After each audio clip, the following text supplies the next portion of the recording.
Los ojos de los colombianos están puestos en este Senado de la República y los colombianos juzgarán. Crisis en Venezuela. Desde Colombia, Congreso de la República pedirá convocar la Comisión Asesora de Relaciones Internacionales.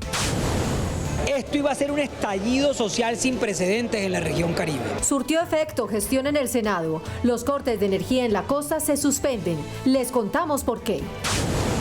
Augusto Ramírez no convenció a los senadores a debate de control político en la plenaria del Senado por transportar en camionetas de la Unidad Nacional de Protección a guerrilleros buscados por la justicia y a un menor de edad reclutado. Angustioso llamado por desaparición de 4 niños de la comunidad Aguá en Ricaurte, Nariño. Piden que consulten a grupos subversivos de la región si fueron reclutados. ¿Qué piensa usted de que un niño se cambie de sexo? Radican proyecto de ley para prohibir estas prácticas en menores de edad. Se abre el debate. El departamento más rico de Colombia en quiebra. Nadie le presta, su producción caída y no se ve solución a la vista. Les contamos cuál es y por qué. NS Noticias con Marcela Baena.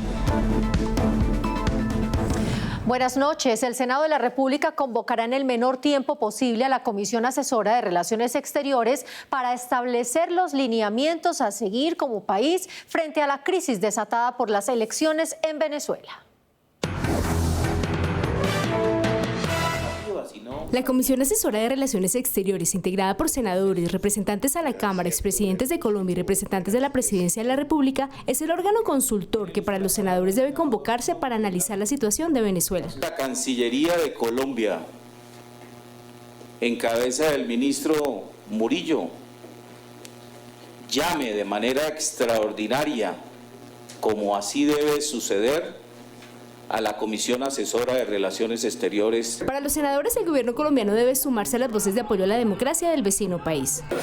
Instamos al presidente Petro y al canciller Murillo y en general al gobierno de Colombia a cuestionar los resultados en Venezuela y sumarse a las voces de otros líderes latinoamericanos. El llamado es a apoyar al pueblo venezolano. Los ojos de los colombianos están puestos en este Senado de la República y los colombianos juzgarán a quienes están a favor de la dictadura de Maduro y a quienes estamos a favor de la libertad y de la democracia. Según los senadores, la situación actual de Venezuela puede llevar a que haya un éxodo masivo de venezolanos a nuestro país, lo que promovería una crisis migratoria. Senadores alertaron por la creación de 21 nuevos consulados, de los cuales varios estarían en Venezuela y que costarían más de 7.000 millones de pesos. El gobierno destinará 38.000 millones de pesos para la creación de los nuevos consulados, 5 de los cuales estarán en Venezuela, lo que representa el 19% de los recursos. ¿Por qué tiene que abrir 5 consulados en Venezuela? Si es que los venezolanos están aquí, es que hay colombianos allá, yo no creo, esos ya se devolvieron hace tiempos. Llama a uno la atención que en un momento donde tenemos una situación fiscal tan compleja, donde el gobierno incluso pidió ese gran cupo de endeudamiento de 17.000 millones de dólares, estemos gastando plata en más burocracia. Senadores también denunciaron la creación de nuevos cargos en la Cancillería, lo cual generará mayores gastos. Anunciaron que iban a abrir 10 embajadas nuevas, varias direcciones, otros viceministros en el Ministerio de Relaciones Exteriores, y esto requiere obviamente de mayor recurso. Frente a estos anuncios, desde la Comisión Segunda realizarán un debate de control político para pedir explicaciones sobre este tema.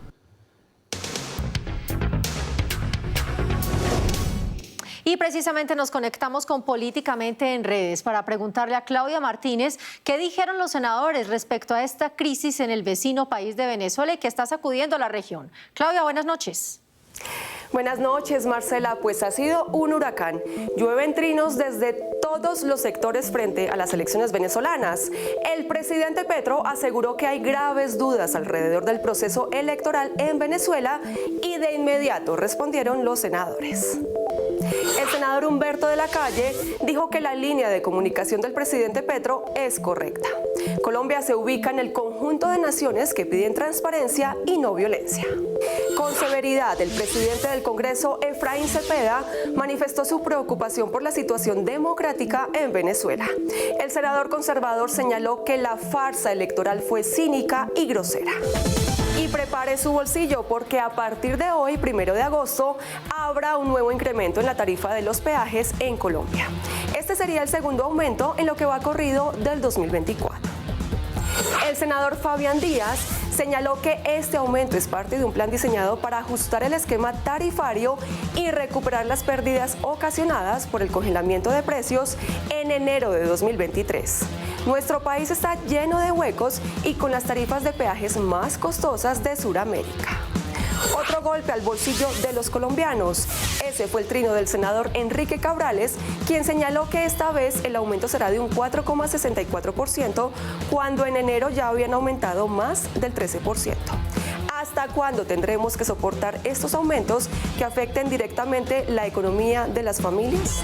Y para el cierre, desde el Senado de la República hacemos un llamado para seguir ahorrando agua debido a las bajas lluvias y al alto nivel de consumo. Si bien en los próximos meses llegará la época de lluvias, se necesita mantener el racionamiento y así permitir estar tranquilos a finales de este año y para el 2025. Así que Marcela, a seguir ahorrando agua. Usted continúe con más información. Buenas noches. Claro que sí, Claudia, gracias. En días pasados les contábamos de cortes de energía que se iniciarían en el Caribe colombiano y que afectaría a más de 191.000 habitantes. Hoy les contamos que esta decisión se suspendió gracias a la gestión de algunos senadores.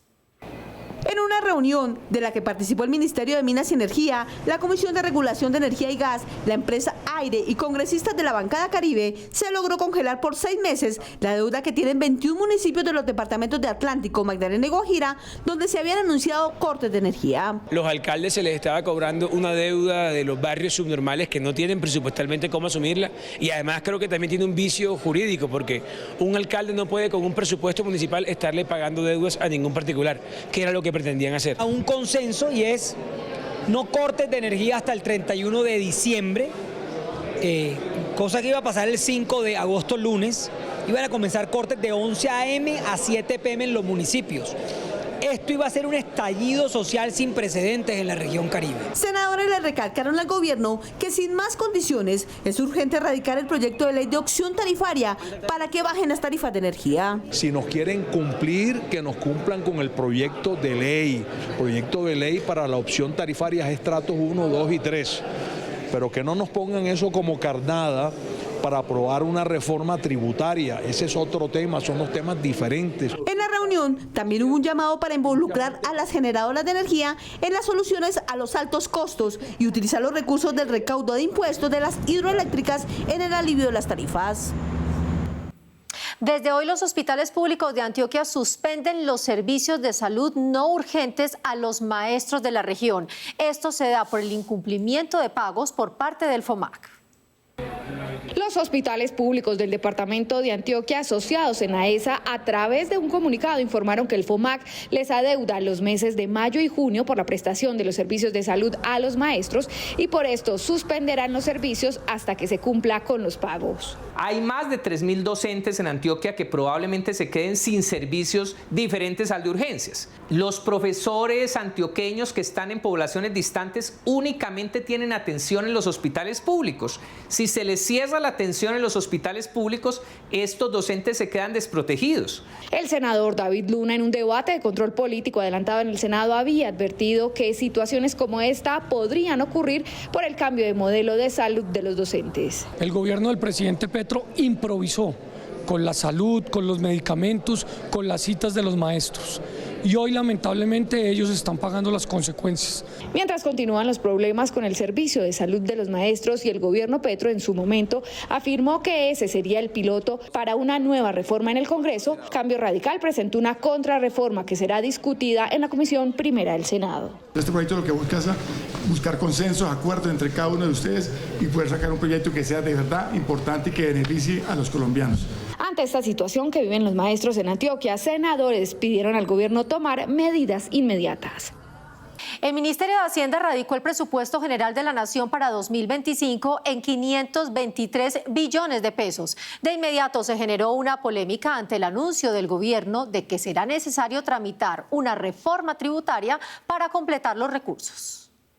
Serían 12 billones de pesos los que no estarían garantizados en el presupuesto general de la Nación 2025, una cifra que según el gobierno requiere una ley de financiamiento, la cual algunos senadores aseguran no están dispuestos a aprobar. ¿Es realista, razonable hacer una ley de financiamiento, es decir, una tributaria? ¿A quién se le va a cargar? El palo sí está para cucharas para eso. Engaña a las regiones, engaña a los colombianos y lo único que está previendo es poder regalar la plata como lo ven haciendo ahora a sus primeras líneas. Para otros senadores, antes de pensar en una tributaria, el gobierno se debe apretar el cinturón en los gastos y aumentar en la inversión pública. Debería ser una reducción de gastos de funcionamiento y ajustar las condiciones económicas del Estado a las realidades fiscales del país. Yo invito a una comisión del gasto a que hagamos los recortes que se requieren y no veo cabida a una nueva reforma tributaria. Senadores cercanos al gobierno explicaron que el problema es el pago de la deuda externa. Son 128 billones de pesos. Esto no es para aumentar los gastos de funcionamiento, es para pagar, para cumplir los préstamos que incurrió el gobierno anterior y que se tienen que pagar en 2 años. La próxima semana iniciará el debate en las comisiones económicas del presupuesto general 2025, que según lo radicado estaría por 523 billones de pesos. La Comisión de Agua del Senado continúa trabajando en algunas de las propuestas que compartirá en la COP16. Algunas de ellas son movilizar recursos financieros para proteger la biodiversidad y fortalecer las políticas públicas para preservar el medio ambiente. La COP16 se realizará entre el 21 de octubre y el 4 de noviembre en Cali. Necesitamos que en la gestión, en la decisión, se tenga en cuenta la población que conoce. Nosotros pues, vamos a seguir siendo afectados tanto por épocas de muy fuertes lluvias como las que ya estamos empezando a vivir ahora, como épocas de sequía. Y allí tanto la organización comunitaria como la política pública son esenciales. El catastro multipropósito se encargará de inventariar o censar terrenos o bienes localizados en todo el territorio nacional. La Comisión Quinta alerta sobre su avance, que está sobre el 13%, y la meta para el final del gobierno debería ser mínimo del 70%. La falta de implementación del catastro multipropósito en el 87% del país ha repercutido en aumentos del 100, 200 e incluso 400% del impuesto predial. Problemática que afirman desde el Senado es por la falta de inversión para este proceso por parte del gobierno nacional. Y este gobierno ni le puso la plata al catastro multipropósito que le tenía que poner, que eran 4 billones, sino que está buscando 1 billón de pesos para aportarle. Abandonaron lo tecnológico con el IGAC del catastro multipropósito y se concentraron ideológicamente a hacer, entre comillas, maquillado, un fast track para tener tierras. Para que el trámite de la reforma rural continúe de buena manera, también se deberán destrabar proyectos como la compra de tierras, que actualmente va sobre un 6%, equivalente a 25.000 hectáreas de la meta para este año, que son 400.000. Si se destraba los mecanismos, toda la tramitología para la adjudicación de tierras, seguramente que en este gobierno se logrará cumplir la meta de 500.000 hectáreas. En la actualidad hay 900 municipios que no cuentan con información renovada, de los cuales varios tienen rezagos de más de 30 años de actualización catastral, lo cual supone un gran reto para cerrar las brechas entre lo urbano y lo rural en todo el país. Senadores quedaron insatisfechos con las respuestas del director de la Unidad Nacional de Protección frente al traslado de guerrilleros en camionetas de la entidad. Por eso se hará un debate de control político al director de la unidad en la plenaria del Senado. Claridad sobre los hechos ocurridos la semana pasada con los vehículos de la Unidad Nacional de Protección fue lo que pidieron senadores de la Comisión Segunda en medio de un debate que para algunos no fue suficiente. Se dedicaron fue a justificar el procedimiento como tal. No, así no es. Aquí necesitamos más contundencia con estos grupos al margen de la ley. Las respuestas fueron timoratas, fueron pobres, vacías, demuestran que hubo improvisación y que no actuamos en el marco de la ley. Para otros sectores, aunque se hayan cometido errores en el procedimiento, esto no debe enlodar los avances de este gobierno en materia de la política de la paz total. Nunca en estos años hemos encontrado más bajos registros de violaciones de derechos humanos. La posición del señor ministro de la Defensa le ha quedado clara, y del mismo señor presidente de la República, a los ilegales que intentan engañar la paz. Ante los cuestionamientos realizados por los senadores, el director de la Unidad Nacional de Protección señaló que los vehículos asignados a la entidad cumplen con lo establecido en la ley. Hubo alguien que infringió los protocolos y fueron los protegidos. Los protegidos subieron personas que no han debido subir. Frente a estos hechos, la plenaria del Senado realizará un debate de control político a fin de que haya mayor claridad en este tema. A pocos días de que se cumpla el cese al fuego bilateral entre el gobierno y el ELN, algunos senadores piden al gobierno solo prorrogarlo si este grupo se compromete a demostrar verdaderos gestos de paz. Hay que recordar que el diálogo con este grupo sigue congelado. El próximo sábado a la medianoche se termina el cese al fuego bilateral pactado entre el gobierno y el Ejército de Liberación Nacional. Y aunque el diálogo entre las partes sigue roto, algunos senadores aseguran que es importante que hagan un esfuerzo por continuar. Por eso nuestro llamado a la delegación del Ejército de Liberación Nacional y del gobierno es que hagan el mayor esfuerzo por avanzar y darle continuidad a ese cese al fuego. ¿Qué debería hacer el gobierno? Yo creo que es necesario prorrogar el cese con el ELN, levantar el cese al fuego con el Estado Mayor Central, que no sirve de nada. Otros creen que se debe prorrogar solo si hay verdaderos gestos de paz. Necesitamos muestras reales por parte del ELN que quiere llegar a un acuerdo. Y hay quienes no creen en la voluntad del ELN y por esto aseguran que extender un cese al fuego es erróneo. No se le pueden dar concesiones. Cuando se le otorgan, amplía su accionar. El ELN no ha cesado el secuestro, sigue cometiendo actos terroristas, no ha expresado una verdadera voluntad de paz. Tanto el gobierno como el ELN han asegurado que harán un esfuerzo para reanudar mesa de diálogo y cese al fuego. La desaparición de 4 niños del pueblo indígena Aguá en Ricaurte, Nariño, tiene en vilo a toda la comunidad. Las hipótesis son varias, incluyendo el reclutamiento forzado. Los 4 menores de la comunidad Aguá desaparecidos desde hace 11 días rondan entre los 13 y 17 años. Desde el Senado piden que se consulte a los grupos al margen de la ley que se encuentran en negociaciones con el gobierno y que se establezca si en sus filas se encuentran los menores desaparecidos. Ya, prendan alertas ustedes, gobierno. Es un llamado que se hace desde el Congreso a los entes del gobierno para que estos niños sean encontrados y para que dejen de estar reclutando menores de edad. Según cifras de la Defensoría del Pueblo, el 51% de los casos de reclutamiento forzado son de menores de edad indígenas, por lo cual no se descarta que hayan sido reclutados a la fuerza por algún grupo ilegal de la zona. Pedimos a aquellas personas que los tienen o que los puedan tener, que por favor, en aras de respetar los derechos de los niños, en aras de respetar el derecho internacional humanitario, los devuelvan. El pueblo Aguá está en riesgo de exterminio físico y cultural por el conflicto armado, lo que ha llevado a organismos internacionales como la ONU a pronunciarse pidiendo que se respete la vida de los menores. Según la Defensoría del Pueblo, cerca de 430 municipios de Colombia están en riesgo por el accionar de grupos armados ilegales. Uno de los departamentos que más preocupa es el Cauca, donde la violencia ha crecido en los últimos meses. La agudización del conflicto armado interno es evidente. Cauca, Valle del Cauca, Antioquia, Chocó, Nariño y Arauca son los departamentos más afectados, pero también se han hecho alertas tempranas en norte de Santander, Putumayo, Meta, Bolívar, Caquetá, zona rural de Buenaventura, Huila, sur del Casanare, Meta y Bichada. En el departamento del Cauca continúa el conflicto, continúa esta guerra, continúan los hostigamientos. Hay una confrontación entre grupos armados. ¿Por qué? Porque hay una serie de grupos al margen de la ley que hacen presencia en el territorio. Según las estadísticas, tenemos alrededor de 11 grupos acá. Por el tema de control de territorio por parte de los mismos grupos subversivos. Algunos senadores aseguran que esto se debe a que el gobierno le ha dado espacio a los grupos al margen de la ley para que se fortalezcan. El gobierno les ha permitido un cese al fuego que les benefició. La sociedad colombiana no se ha beneficiado igual. Exigimos un plan bien concebido, argumentado, sólido, real, para poder aplicar una política de seguridad integral en ese departamento. Senadores y comunidad esperan que el gobierno nacional tome acciones más contundentes en su política de seguridad para contrarrestar esta ola de violencia. Sin investigación científica, un país no avanzaría y dependería de lo que otros hagan. Por eso, la Universidad del Atlántico fue reconocida y condecorada por el aporte de su Facultad de Química y Farmacia en la sociedad colombiana.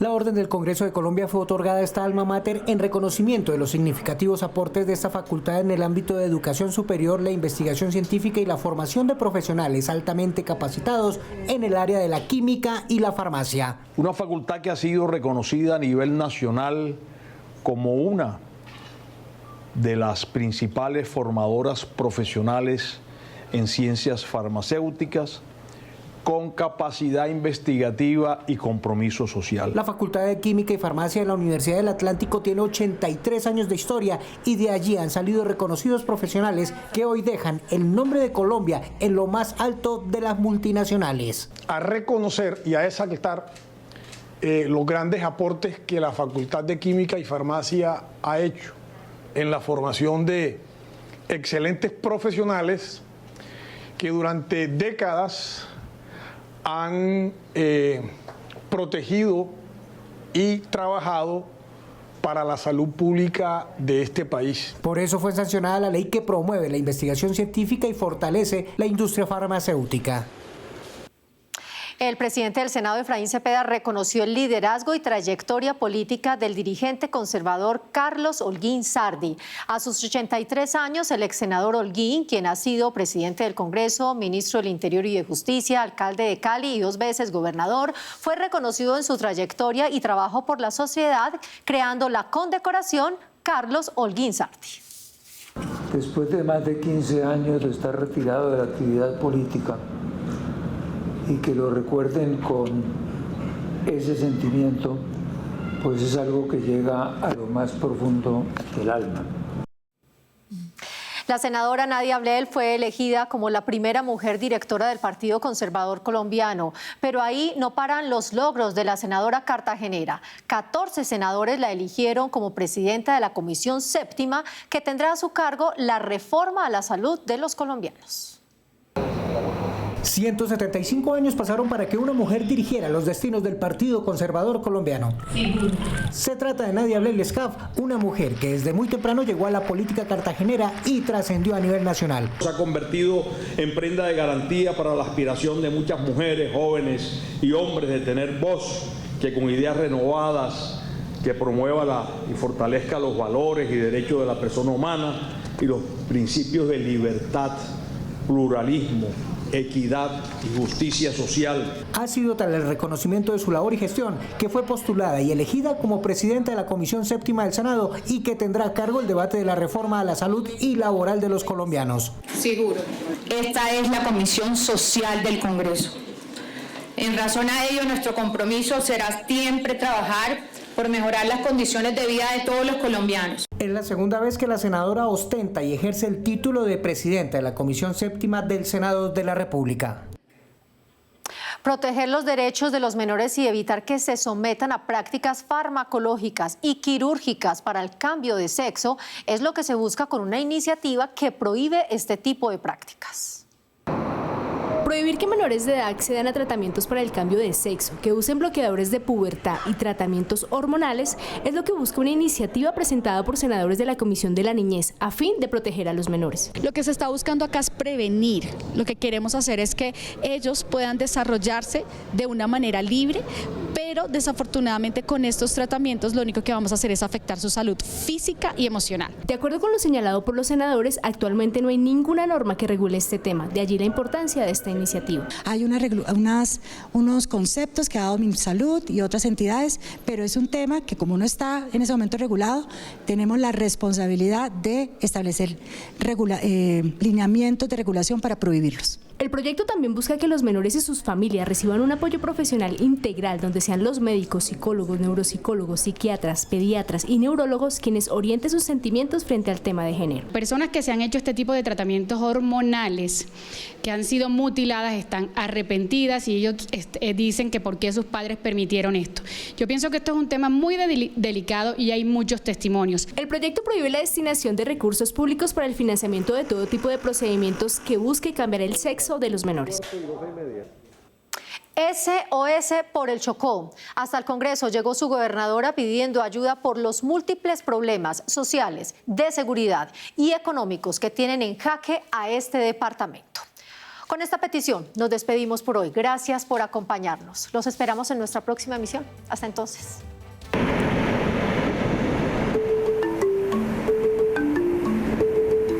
Bañado por dos mares, el Atlántico y el Pacífico, con grandes riquezas minerales y ambientales en fauna y flora, el departamento del Chocó podría ser el más rico de Colombia.